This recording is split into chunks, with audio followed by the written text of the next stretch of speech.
오늘의 사연을 시작합니다. 안녕하세요. 몇 개월 전 급하게 서울로 장례식장을 갈 일이 있어서 서울 집에 들렸다가 황당한 일을 겪었고, 현재는 이혼을 고민하고 있습니다. 저는 지방에서 회사를 다니고 있는 30대 남자이고, 아내와 딸은 서울에서 살고 있습니다. 아내는 서울에서 회사를 다니고 있고, 저도 서울에서 회사를 다녔지만 2년 정도 지방 근무를 하게 되면서 주말 부부로 지내고 있습니다.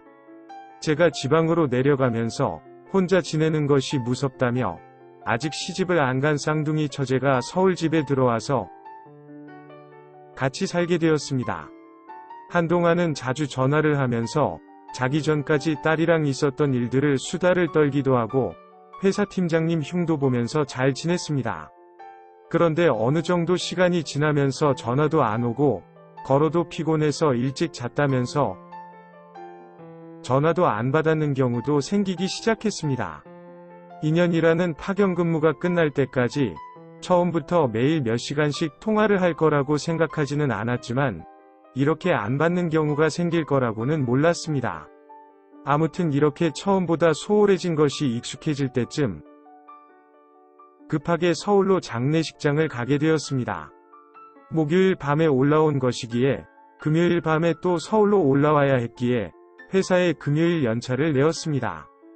구미에서 밤 10시쯤 출발해서 간 서울 장례식장이었기에 인사도 드리고 좀 앉아 있다가 나오니 새벽 3시쯤 되었습니다. 당연히 자고 있을 시간이라 아내한테 연락 없이 서울 집으로 향했습니다. 물론 구미에서 서울로 올라오는 길에 전화를 하였지만 받지 않았습니다.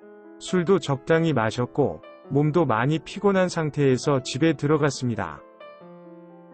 현관문에 못 보던 남자 신발이 여러 개 있었고 거실에는 먹다 남은 술판과 그 옆에서 이불 덮고 자고 있는 3살 된 딸이 있었습니다.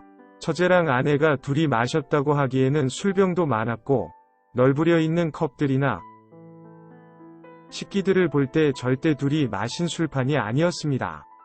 오만 가지 나쁜 상상이 들기 시작했고 역시나 안방에서는 이상한 소리들이 들렸습니다. 조용히 문 앞에 서서 들어보니 남녀의 애정행위 소리였고 옷방에 있던 골프채를 들고서 한참을 고민했습니다. 들어가서 다 죽이고 끝을 내고 감옥에 가야 하나, 남은 딸은 어떡하지 등등 많은 생각을 하다가 몇 년 전 형수의 바람으로 이혼한 친형이 생각났습니다. 절대 아내를 무조건 다 믿지 말고 감정적으로 대응하지 말고 최대한 많은 증거를 확보하고 확보한 증거가 무엇이 있고 얼마나 가지고 있는지 절대 상대방에게 말하지 말라는 친형의 충고가 생각이 났습니다. 끌어오려는 화를 참고 최대한 침착하자고 여러 번 다짐을 한 후에 카메라를 켜고 조용히 방문을 열었습니다. 어른 영상에서 볼 수 있는 장면이었습니다. 아내와 처제, 그리고 남자 셋이서 위아래, 앞뒤할 것 없이 난잡하게 뒤엉켜서 놀고 있는데 얼마나 심취를 했던 건지 아니면 많이 취했는지 모르겠지만 제가 들어온지도 모른 채 계속 제 앞에서 뒤엉켜 놀았습니다. 찍힌 동영상을 보니 7분쯤 지나서야 어떤 남자가 저보고 누구냐고 물어보았고 너 밑에 있는 여자의 남편이라고 해야 할지 너 옆에 누워있는 여자의 형부라고 해야 할지 너무 황당해서 아무 말도 안 나왔습니다. 그냥 하던 거 계속 하라니까 저한테 이상한 놈도 다 있다는 듯이 한 소리 하고서는 하던 거를 계속 하였습니다. 그렇게 여러 편의 동영상과 사진을 찍고 제 개인 웹하드와 메일에 보내놓았습니다. 남자 셋이 힘으로 저를 제압을 하면 폰을 뺏길 것 같았습니다.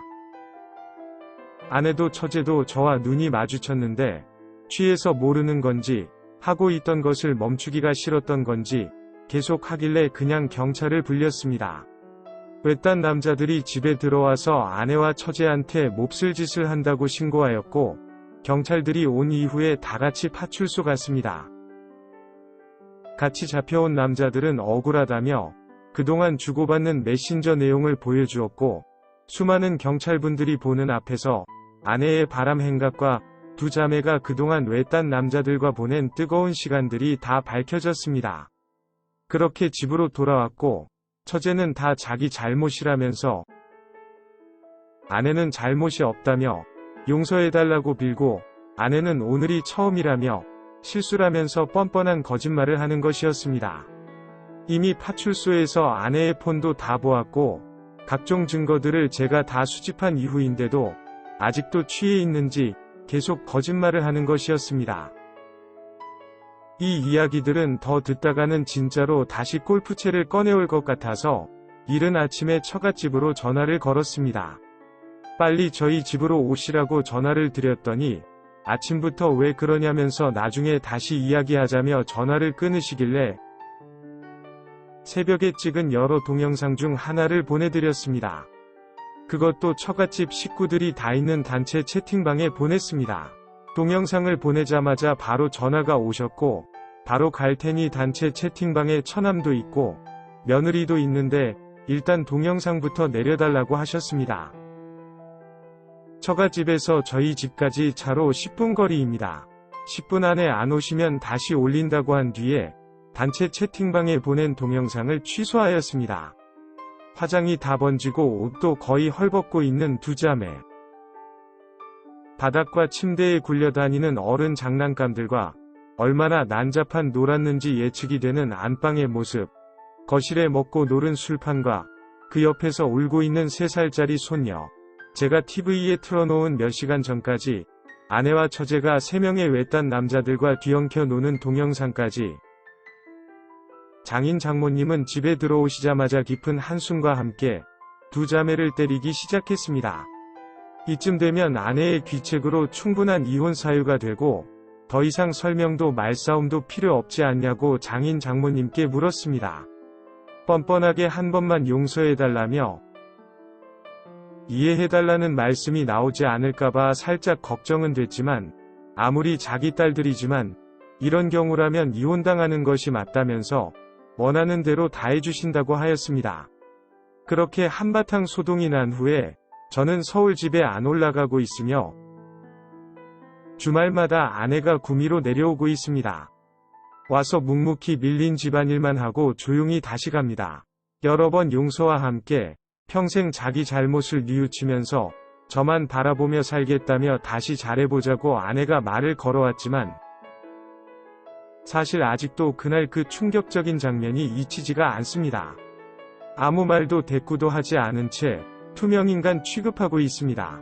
그리고 이제는 아내에 대한 제 마음이 뭔지도 잘 모르겠습니다.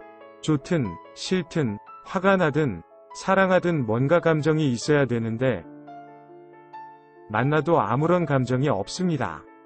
아내의 적극적인 요구로 부부관계도 가져보았지만 즐겁지도 않고 기분만 더러웠습니다. 이혼이 맞는 거겠죠? 오늘의 사연은 여기까지입니다. 구독과 좋아요, 알림 설정 부탁드립니다. 긴 글을 읽어주셔서 감사합니다. 구독과 좋아요 꾹꾹 눌러주세요. 꾹꾹. 알림 설정도 꾹꾹 눌러주세요.